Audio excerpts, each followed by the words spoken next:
Please welcome to the stage Vice President, Nvidia Corporation, John Spitzer.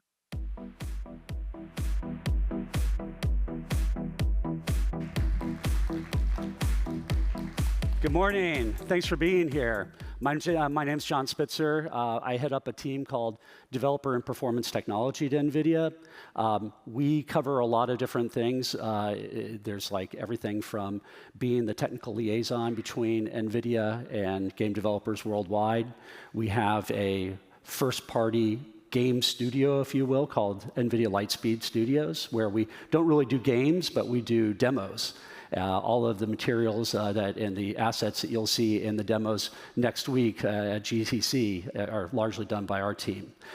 We also have a performance lab where we measure performance and power across the full spectrum of NVIDIA's products, from the smallest Jetson embedded devices up to clusters consisting of thousands of GPUs running training runs, and everything in between. We do technical marketing, we do digital human technology, and then we also do all of the ray tracing driver software. I'll be talking about that in a bit. We span 4 different APIs, in fact: DirectX ray tracing, Vulkan VK array, the optics API for doing sort of like studio rendering, and then also we do the ray tracing software for the Nintendo Switch 2. So I've been at NVIDIA since 1999. When I joined, it was like 300 people there. It's changed a bit. I think we weren't nearly so known in the news as we are today, but it's been a great run, and I can't imagine working anywhere else. So a lot of exciting stuff to show.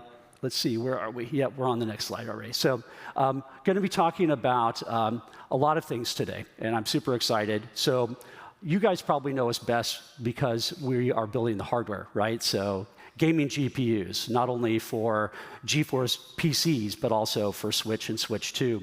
We build workstations so that people can build incredible assets for games and could build AI models. And so the RTX Pro 6000 server is something we're going to be covering later on in the presentation. And then, of course, the big iron that makes up these multi-million-dollar, multi-billion-dollar data centers, consisting of thousands of GPUs, which are being dedicated for doing training as well as inference at scale. So, but not only do we do hardware, but we also build a lot of software to go with that hardware. And on the gaming front, we have path tracing software, ray tracing. Path tracing is sort of a faithful simulation of how light bounces around in a scene, whether it's reflected, absorbed, transmitted through a translucent object. It is faithfully representing how that light is moving around. And by doing so, you're able to just place objects and lights within a scene, and things just work in the end. So as such, path tracing has really become the gold standard for real-time rendering in games, and I'll be covering that in a bit as well. Not only are we investing in ray tracing and path tracing, we're also investing in AI and applying that to rendering. DLSS is probably the best example of that. It is our best adopted feature of all time, and I would say probably our best success, at least in my 26, 27 years here at the company. But not only are we working on rendering software, but we're also working on AI models. So Neotron is our class of large language models and small language models that are distilled from those large models, which are best in class in terms of running on device, so that you can have a very high quality result, but in a relatively modest amount of VRAM that's being used, and it can be run simultaneously with the game engine. So let's kick this off. So we're going to cover path tracing and DLSS first. So if we look back 10 years, Pascal, this was our GTX 10 series of product that was launched in April of 2016, almost exactly 10 years ago. If you look at the performance there with just a software RT core, to today, where we have 4th generation RT cores, we have 3rd generation tensor cores, we have DLSS 4.5, which is able to infer 23 out of 24 pixels rendered. These are multiplicative, that you can multiply them all together to get a scaling factor that combined with the algorithm, that is the Riester algorithm, that essentially gave a 100-fold improvement in image quality for the number of rays used, you get a total multiplicative product of 10,000 times that we've improved the performance over the last 10 years. Now, we're not giving up now. We're still not to where we want to be. We want that the real-time images look indistinguishable from reality. We want them to look like a film. But that's going to take, if we were to brute force things, it would take probably another 100 or 1,000 times more computational power. Well, we don't have that. Moore's law is dead. We are not going to see 100 times improvement in my lifetime in terms of silicon. So we're going to be relying upon algorithmic ingenuity and fully leaning into AI to cross that chasm between what's attainable now with real-time graphics in games and what's attainable in film rendering. So I was saying that path tracing is really the gold standard today in state-of-the-art rendering for games. And there have been a number of blockbuster hits, starting with Cyberpunk. We have Indiana Jones, Black Myth Wukong, there's Doom, The Dark Ages, blockbuster hits which are fully leveraging path tracing, and the results are amazing. I don't know if you guys have seen Resident Evil Requiem, but it's an incredible looking game, and I can't wait to play it. But we've also applied path tracing to classic games. So we have Half-Life 2, we have Portal with RTX, Minecraft, and these games, even though they may be older assets, they look amazing with path tracing. It really reinvents the look of it. Now, we're not stopping there. Some of the hottest games coming out in the next year are also going to be fully adopting path tracing. So Pragmata, 007 First Light, Control Resonant, Directive 8020, as well as Tides of Annihilation. So really looking forward to that. So here at GDC, we're announcing 2 new technologies related to path tracing, one of which is the Riester PT, or path tracing. Global illumination, it's the cutting edge, the most accurate, again, simulation of how light is transported within a scene. So that's what you see on the left side, is that you have accurate mirror reflections and a much more accurate, essentially, description of how light is globally illuminating a scene. On the right side, detailed animated foliage. Now, foliage is probably second only to human rendering in terms of difficulty. And why is that? It's much more difficult to render foliage realistically than it is a landscape. Landscape is static, it's not moving. Foliage typically is moving, swaying with the wind, and the individual leaves can be moving. And it's a huge amount of geometric complexity as well as depth complexity. Depth complexity is how many layers are represented in the scene at any given pixel. And the depth complexity on some of these could be 100 layers, if not 1,000 layers, if you're in a very wooded scene with a ton of leaves. Now, each individual leaf also can be completely unique. And so you need to be able to very efficiently trace a ray into that leaf so that you're able to do it with, again, a depth complexity potentially of 1,000. And so we have a technology that we debuted back in Ada, which is called opacity micromaps, or OMMs. And this is essentially a cookie cutter. It's a bitmap that you're storing for each piece of leaf geometry. And it allows you to then have the ray tracing core efficiently determine whether or not it's hitting the leaf or it's actually passing around the leaf. So we're announcing that we are going to be working with CD Projekt Red in incorporating megageometry into The Witcher 4. Now, this is just a technology demo. It's not in any way representative of what The Witcher 4 is going to look like. But what you're seeing here is that it's a completely path traced. Even primary rays here are path traced. And we are simulating, if you were to expand out all the geometry here, it would actually represent 2 trillion triangles. Now, we are judiciously swapping in various levels of detail for geometry throughout the scene and rebuilding the acceleration structure for the ray tracing on a per frame basis. So these are tens of millions of triangles which are being built in at runtime so that we can go and get these types of visuals. And again, this is using OMMs for the leaves, and then it's all animated with the wind and so on. So really looking forward to working with CD Projekt Red on this project. Martin Stiek, if you're interested, he's the senior director of our ray tracing driver team under me, and he will be discussing exactly what's going on in this demo. on Thursday at 10 o'clock, and that's in one of our sponsored sessions. So please visit him. So moving on from path tracing, now we're going to talk about DLSS. So you guys are probably familiar with DLSS.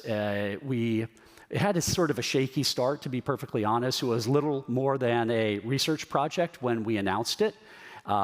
It had a lot of fundamental issues. One of the issues is that it required each game to have its own bespoke model trained on the images that that game would produce. And that just wasn't scalable because, obviously we want to have one model that serves every game.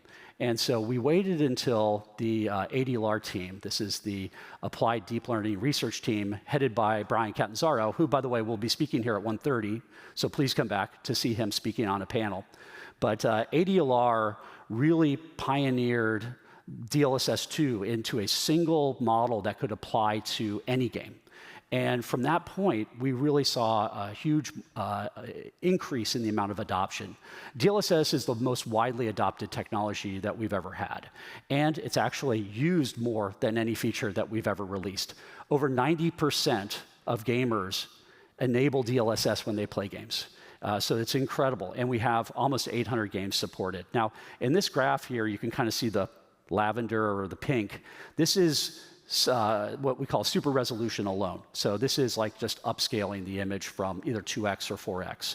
Then below that, we have frame generation. This is essentially frame interpolation, where it's taking frames that are really rendered and then interpolating or generating one in between. And that could be one frame for frame generation, and then for multi-frame generation, it could be up to 4. Now, with the latest generation of DLSS 4.5, we can generate 6x. So for every frame that's generated, we generate another 5 in between. And this can actually be enabled without any changes to the game itself. You can enable it through Nvidia app, essentially the control panel, for whatever games have support for multi-frame generation already. And that includes dynamic MFG as well, so that it'll have a variable number of frames depending upon how much budget you have at the time. So you can see that that red bar is really steep. We're seeing that within 1 year, we were able to get almost 250 games supported. And one of the reasons we're able to do this is because we used a technology that we invented called, it's called, I'm drawing a blank right now, Streamline. Streamline is an SDK, which once you have it integrated into the game, we can then go and essentially integrate new technologies of DLSS into games that already have it integrated without having the game developer do any changes whatsoever. So that's allowed us to have this incredible adoption over time. All right, this is a demo of DLSS 4.5, the latest. What we're seeing here is Black Myth Wukong from our partners Game Science. The image on the right is MFG 6x. So this is essentially for every rendered frame, you're generating 5 inferred frames. On the left, you have MFG 4x, which was the previous version. Now, this is incorporating a second-generation transformer. So it's incredible that not only is it faster, but also the quality is significantly better as well. This will be made available in 20 upcoming games, including 007 First Light, as well as Pragmata, and it will be available by the end of this month for you to enable yourself. All right, last but not least on the rendering front, RTX Remix. If you're not familiar with this, it is a modding platform coming from the NVIDIA Lightspeed Studios team. It is a very sneaky way of doing things, and I never actually thought it would work. When my lead engineer came to me, Alex Dunn, he says, I think I can make this thing work. It's taking a fixed function API, let's say DX7, and it's intercepting those calls of where the light sources are, geometry like triangles, textures, what have you, and intercepting all of that, and then it is replacing the standard rasterizer with a full path tracer with DLSS and all the bells and whistles enabled. So you're able to take games like Portal and infuse it with ray tracing in DLSS without actually making any changes to the game engine itself. We have over 165 titles that are supported with RTX Remix, and we have modding communities. I say communities because they focus typically on separate games or game classes. We have several game communities which subsist of thousands of modders who are using this platform on a daily basis, and they're doing incredible stuff with it. So I'm going to run this reel, just some of the most recent highlights.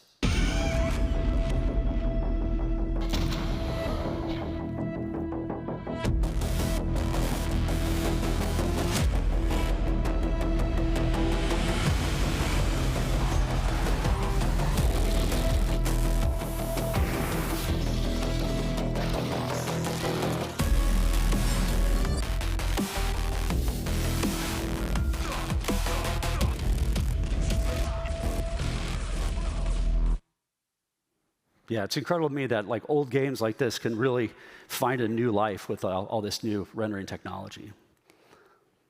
All right, we're going to move on to interactive in-game AI. So AI is really defining the gamer experience, and we've been working with a number of game developers over the past 3 years to figure out what are the experiences that are going to be most compelling to gamers. We're working with Sega and Creative Assembly on their game Total War Pharaoh. That's what you see on the left. This integrates a small language model into the game that allows the user to type questions and then get answers back on how to stay engaged with the game, how to learn the new game mechanics, how to understand what's going on, because it's a complicated game. It's almost like an encyclopedia that you need to understand to really succeed at this game. And this is sort of an on-ramp for gamers, and it keeps them from churning out as well. So I imagine in the next few years that essentially every game could have an in-game assistant to help gamers, again, get onboarded and get ramped on the game and to reduce churn. So that's on the left side. On the right side, this is PUBG Ally. So our friends at Crafton, we've been working with them. It introduces an AI teammate. Now, it's not an unfair advantage because everybody has an AI teammate. So, everybody's on a level playing field, so to speak. But it is running the full stack. It has a speech recognition, it has a small language model, and then it has text-to-speech, and it runs all locally on the PC, the RTX PC, with no hitching or stopping or halting of the rendering sequence when you're running all of those models. So it's really very impressive. I mean, I was playing with it recently, and I was able to tell my teammate to go and find me some ammo and then cover for me. And then it would also say, "Oh, I hear shots coming from the southwest," and it's able to clue you into certain things. It also shot me in the back one time, and I guess real teammates sometimes do. And it was funny because it says, "Is this what guilt feels like?" So never thought that an LLM would be able to do that, especially one that was that small. So ACE is our collection of technologies and models that make interactions with AI agents, with NPCs, with teammates possible. And so we have worked on some of our own models, and we've also partnered with people like Resemble AI on Chatterbox, which is a text-to-speech model, to get them to run efficiently on the device, on the RTX PC. So we have our own Riva, which is a very good speech recognition model. We have Neotron, which I'll talk about in a second, it's a great distilled model. It's quite small and very good for what it is. And then our audio to face, which we've open sourced for taking the speech and then animating the mouth movements and other facial movements along corresponding to the speech that's been generated.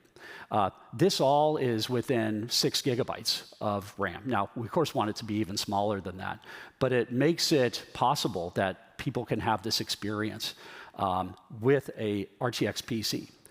And it doesn't stop there. Even for devices that you could not necessarily host this natively on device, because they're small, you're able to deploy them in the cloud for a very small amount of money. So we estimate that even for a PUBG Ally type experience, is that if you're using the game, playing the game 50 hours a week, it would only incur 15 cents for the total time that you would be using it. So here's an example of the whole stack working. Let's hope it works. Behold the throne built from the obedient dead, I am its master, unchallenged, unbroken, unending. Your heartbeat quivers like prey. Your shadow kneels before mine. Choose your death, at my hand or at my mercy. All right. So underscoring what I had said before is that with NVIDIA Neotron, we've really built this for on-device use. And we've sort of maximized the quality while minimizing the VRAM that's required to run it. And so this scatter plot right here, it's a little confusing because on the y-axis, it's quality, so larger is better. And on the x-axis, it's actually VRAM that's occupied by the model, so you actually want to be lower. So you want to be up in the upper left quadrant, like where we are. So high quality, small, it's all open source, and you can fine-tune it to your heart's content and use it as in whatever way you wish. And this will be available starting next week when we have it at GTC. Also wanted to underscore that the models are continually getting better, and especially the ones that are running on device. They are approaching the quality of the cloud-only models just 6 months ago. Now, it used to take us almost 2 years to catch up, but because there's this velocity, this acceleration in terms of innovations in distilling models and getting them to run in smaller RAM sizes, we're seeing like that. I don't think that these curves are ever going to converge. The one on the top, the white one, is the cloud-native models. Again, it's you're looking at date on the x-axis and you're looking quality on the y-axis. And then the green line is what we're seeing for on-device, running on an RTX PC. But you can see that they're getting quite close to each other. So it's a great trend. And what it says is that even with RAM always being a precious commodity, especially these days, things are going to be getting smaller and smaller over time. All right, I want to talk, I think it's 2 more sections after this, but we're getting close. So how do we accelerate game production? I think like all of you guys are interested in this. We believe that AI can improve every step of the game development pipeline, in addition to helping actually deploy the game and keeping it alive, right? So that includes content creation, it includes game development. For those of you who have been under a rock, things like Cursor or Claude Code or Copilot.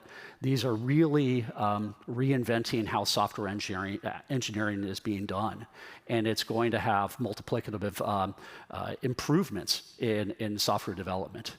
And then for live service operations, if you have millions of users out there, being able to get the telemetry and to be able to effectively engage with your gamers. Right? Monetize, of course, but also to keep them engaged and keep them playing your game. All of those things can be improved with AI. Another thing we're looking at, and I briefly alluded to this earlier with our workstations, is that the RTX Pro server is rack mountable. And so you can centralize all of your infrastructure for your studio in one place. And this makes it a lot easier than crawling under people's desks, especially post-COVID. A lot of the workplaces are hybrid. So many of my colleagues have moved out of town. They're no longer in the Bay Area. They're living in Folsom, or they're living in Austin, or they're living in Vancouver, or what have you. And so even your immediate team may not be geographically centralized anymore. Well, you can centralize your infrastructure. And even with the people who are still living locally, they can work 2 days at home and work 3 days in the office, or vice versa. And they'll always have access to their workstation, and it's always going to be, fast and available. So this particular graphics card has 96 gigabytes of memory, which is really attractive if you're an artist, if you're an engineer, if you're a researcher, because you're going to be able to take full advantage of all of that space. But it also benefits QA engineers, because we have a feature called vGPU, virtual GPU, which essentially mimics a GeForce environment on top of or inside the workstation. And so you can load GeForce drivers onto it. You can have it mimic essentially any Blackwell SKU from a 5060 up to a 5090, everything in between. So it'll actually cut the number of speeds and feeds. You know, it'll like lock off SMs, and it'll lower clock rates of the memory and of the core clocks and such, so that it actually faithfully mimics what that particular SKU is. So if you have a performance issue, you don't have to have a slew of GPU cards that you're always like swapping in and out. You can just go load it up, vGPU, tell it to mimic a specific card, and then start your QA process. So modern games, I don't have to probably tell you guys this, but it requires large-scale play tests, and it's complicated. That means it's expensive. You know, configuring all these local environments can take time. There's communication problems that you can have between QA teams and dev teams, and sometimes it might be you'd be vending out the QA to another team and keeping them in lockstep with your CI/CD to ensure that they're always getting the latest version of the game to test. It can be very complicated. Similarly, you need to have alphas and betas and what have you to get real-world feedback on the game to see if it's going to hit or not, or if you've caught all the bugs when you've done your internal testing. So what we've done to help with this is that we're opening up a GeForce Now Cloud playtest. And this allows you to hook up your game through your CI/CD to automatically upload your games. And then you can have strict access control lists for those games. And that could be, of course, broadening over time to include press, to include external QA, to include alpha, beta, closed beta, open beta, what have you, right? And so, and furthermore, you can stream it to practically any device. You could stream it to a mobile phone, to a tablet, to a MacBook, to a workstation, or you could have it even on a PC. But the PC could be a legacy PC with no special GPU in it. As long as it has a 4K monitor to it, you're going to be getting that full-fat, incredible experience as if you had a real 5090 in your machine. And it's being used by a ton of our partners: 2K, Activision, Bethesda, Frontier, Techland, Ubisoft, Warner Brothers, and Xbox Game Studios. So people have been loving this feature, and I hope you give it a try. Furthermore, we're distributed across the world, every continent except for Antarctica. So essentially wherever there's people. And we're putting up a new data center in India, but we have coverage all the Americas, Asia, Africa, Europe, of course. And so you're going to be assured of having a low latency connection wherever you are, or wherever your gamers or your QA engineers may be located. I wanted to thank Mark DeLaura and everybody at GDC for this opportunity to be here with you today. And a special shout out to Ike Nolly, who was my slide guy, and he put together most of these slides for me, so I really appreciate that. So thank you, guys.